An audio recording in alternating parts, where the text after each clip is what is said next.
स्वर्गीय अण्णासाहेब पाटील आर्थिक विकास महामंडळाच्या माध्यमातून आणि सातारा जिल्हा मध्यवर्ती बँक यांच्या सहकार्यातून आज सातारा जिल्ह्यात मराठा समाजाच्या ज्या महामंडळाच्या माध्यमातून जो कर्ज पुरवठा करण्यात आला आणि 1 लाखाचा टप्पा महामंडळाच्या माध्यमातून जो गाठला गेला किंवा ओलांडला गेला, या निमित्तानं आज एक लाभार्थ्यांचा सत्काराचा कार्यक्रम आणि आपले नेते महाराष्ट्राचे उपमुख्यमंत्री देवेंद्रजी फडणवीस साहेब यांच्या उपस्थितीमध्ये त्यांचा पण सत्कार आपल्या सर्वांच्या उपस्थितीमध्ये व्हावा।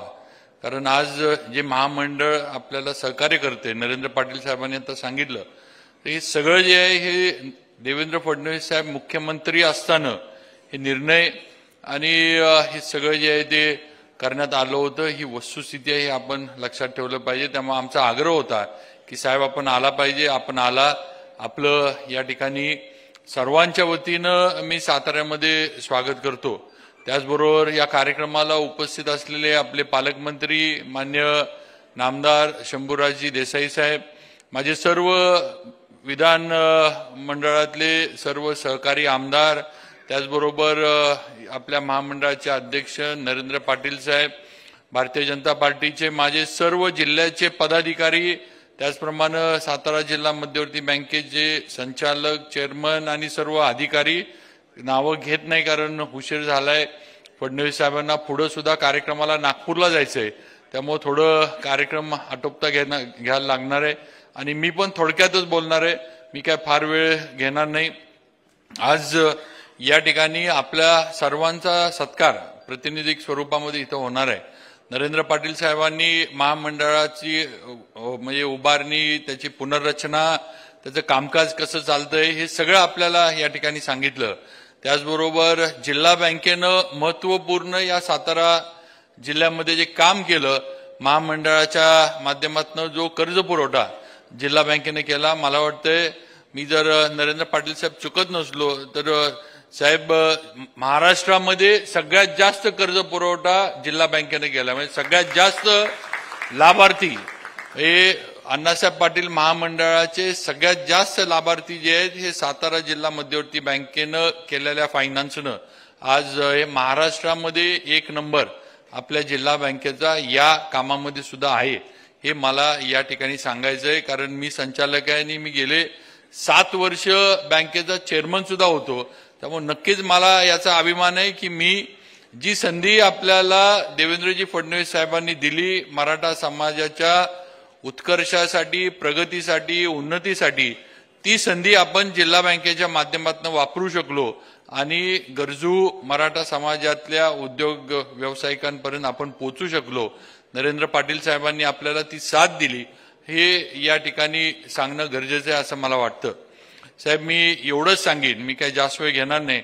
आज आपण आमची नवीन प्रशासकीय इमारत पण त्याचं भूमिपूजनाचा कार्यक्रम इथंच ऑनलाईन घेतोय, ती सुद्धा आपण सातारला नवीन तहसीलदार ऑफिस, प्रांत ऑफिसची इमारत दिली। आपण असाल, विखे पाटील साहेब असतील, यांनी हा प्रकल्प मंजूर केला, त्याचं आता काम सुरू होतंय, त्याबद्दल सुद्धा सातारकरांच्या वतीनं मी साहेब आपले आभार मानतो। साहेब माझी एकच विनंती आपल्याला अजून आहे, मागं सुद्धा अधिवेशनामध्ये आपल्याला मी ती केली होती, आपण असाल, मुख्यमंत्री असाल, आपण ती इथंच मला वाटतं कार्यक्रम आपला झाला होता, त्या ठिकाणी आपण केलं होतं की जसं आपण कोल्हापूरला साहेब सारथीच्या माध्यमातून मराठा समाजाच्या मुलांसाठी हॉस्टेल देत आहे, आमचं म्हणणं आहे की आमचे सातारा पण तसं बघितलं तर साहेब सातारा ही मराठ्यांची थोरली गादी आहे आणि सातारा ही राजधानी म्हणून मराठ्यांची ओळखली जाते। खरं म्हणजे आम्हाला कोल्हापूरबद्दल आमची तक्रार नाही काय, पण आमचं म्हणणं आहे की सातारला सुद्धा न्याय मिळावा आणि खास बाब म्हणून आम्हाला सुद्धा मराठा समाजाच्या मुलांसाठी हॉस्टेल हे आमच्या इथं सुद्धा व्हावं। पालकमंत्री, कलेक्टर साहेब हे आपल्याला लगेच जागा उपलब्ध करून देतील। एकदा आपण खाली सूचना केल्या की फक्त हे काम जे आहे आमच्या मराठा समाजाच्या मुलांसाठी साताऱ्यामध्ये व्हावं। माझी सर्व माझ्या मराठा बांधवांना विनंती आहे, मित्रांनो मी सुद्धा मराठा समाजाचा आहे, मला पण माझ्या जातीचा, माझ्या मराठा असण्याचा किंवा मराठा म्हणून मला पण अभिमान आहे. पण आपण सुद्धा सगळ्यांनी एक लक्षात ठेवलं पाहिजे की ज्यानं दिलंय त्याच्या मागं उभा राहण्याचं काम आपण केलं पाहिजे. ज्यांनी आपल्यासाठी निर्णय घेतला हे आपण मान्यच केलं पाहिजे. आज राजकारणाचा विषय आला की लोक वेगवेगळे लगेच जाती धर्माचे हे लावतात आणि वेगवेगळे त्याला म्हणजे वेगळ्या चष्म्यातनं बघण्याचं किंवा आपल्या पुढे वेगळ्या एका दृष्टिकोनातनं मांडण्याचा प्रयत्न करतात. पण वस्तुस्थिती ती नाहीये. आपल्याला आरक्षण सगळ्यात पहिलं दिलं कोणी तर देवेंद्र फडणवीस साहेबांनी दिलं. ही वस्तुस्थिती आपण मान्य करूनच चालली पाहिजे हे आपण लक्षात घ्या. हे आरक्षण टिकणार नाही त्यांनी ते मुंबई हायकोर्टामध्ये टिकवून दाखवलं. हे पण आपण मान्य केलं पाहिजे. त्यांनी ते आरक्षण सुप्रीम कोर्टामध्ये जोपर्यंत देवेंद्र फडणवीस मुख्यमंत्री होते तोपर्यंत ते सुप्रीम कोर्टामध्ये पण त्यांनी टिकवून दाखवलं. हे सुद्धा बंधू भगिनींनो आपण लक्षात घेतलं पाहिजे, मान्य केलं पाहिजे. गेलं कधी ज्या वेळेला फडणवीस साहेबांना पद सोडायला लागलं किंवा जे त्यावेळेला पदावर नव्हते त्यावेळेला हे आरक्षण गेलं. ही वस्तुस्थिती आहे. आज साहेब मी नक्कीच या ठिकाणी अगदी ठामपणे आणि प्रामाणिकपणे माझ्या मराठा समाजाच्या बांधवांना सांगू इच्छितो की माझा 100% माझ्या नेत्यावर आणि देवेंद्र फडणवीसांवर विश्वास आहे. उद्याच्या काळामध्ये आपल्याला जर आरक्षण कोण देऊ शकलं तर ते फक्त देवेंद्र फडणवीस आहेत एवढं लक्षात ठेवा. तेवढी धमक, तेवढं त्यांचं मन मोठं आणि तेवढी कुवत ही त्यांच्यामध्ये आहे. दिल्लीमध्ये जाऊन सुद्धा तिथले निर्णय लावून घेण्याची ताकद जर महाराष्ट्रामध्ये आज कुठल्या नेत्यामध्ये असली तर ती देवेंद्र फडणवीसांमध्ये आहे. हे अगदी ठामपणे मला इथं सांगायचंय. याबद्दल कुणाला काही माझ्याबद्दल किंवा काही शंका असेल तर मला त्याच्याबद्दल काही हरकत नाही. पण जे मी बघितले आणि जो अनुभव मी घेतलाय तो मी तुमच्या पुढे मांडतोय. त्यामुळे आपण सुद्धा सगळ्यांनी आपण लढा दिला पाहिजे. मान्य आहे आपण लढलो पाहिजे आपल्या हक्कासाठी. आपण मागणी केली पाहिजे. अगदी बाकी सगळं असू दे शेवटी हक्क मिळवण्यासाठी कधी कधी रस्त्यावर उतरायला लागतं. आई सुद्धा रडल्याशिवाय दूध पाजत नाही हे पण आपल्याला माहित आहे. त्यामुळे शेवटी या गोष्टी हक्कासाठी करणं गरजेचं आहे. पण ज्यावेळेला आपल्याला हक्काचा माणूस आपल्याला आपल्या हक्काचं देतोय त्यावेळेला त्या माणसाच्या मागं सुद्धा ताकदीनं उभं राहण्याचं काम हे आपण सुद्धा सर्वांनी केलं पाहिजे असं मला या निमित्तानं सांगावंसं वाटतं.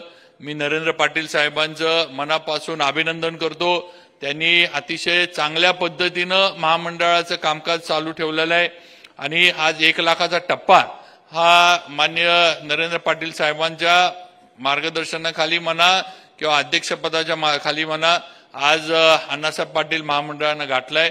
त्यांचं मनापासून अभिनंदन. असंच आपण काम करत राहावा. आम्ही सर्वजण आम्हाला सुद्धा अभिमान आहे की एवढं मोठं महामंडळ आमच्या जिल्ह्यामध्ये नरेंद्र पाटील साहेबांना त्याची जबाबदारी दिली.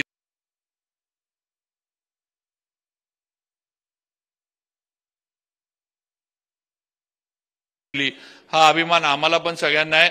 परत एकदा मी देवेंद्रजी फडणवीस साहेबांचे आभार मानतो. ते इथं आमच्यापर्यंत आले आणि आपल्याला सगळ्यांना ते सत्कार पण ते करणार आहेत, मार्गदर्शन करणार आहे.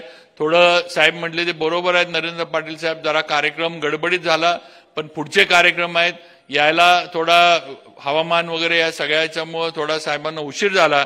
त्यामुळं थोडी कार्यक्रमात गडबडी झाली असली तर दिलगिरी व्यक्त करतो आणि माझे 2 शब्द थांबवतो. जय हिंद, जय महाराष्ट्र. एबीपी माझा, उघडा डोळे बघा नीट.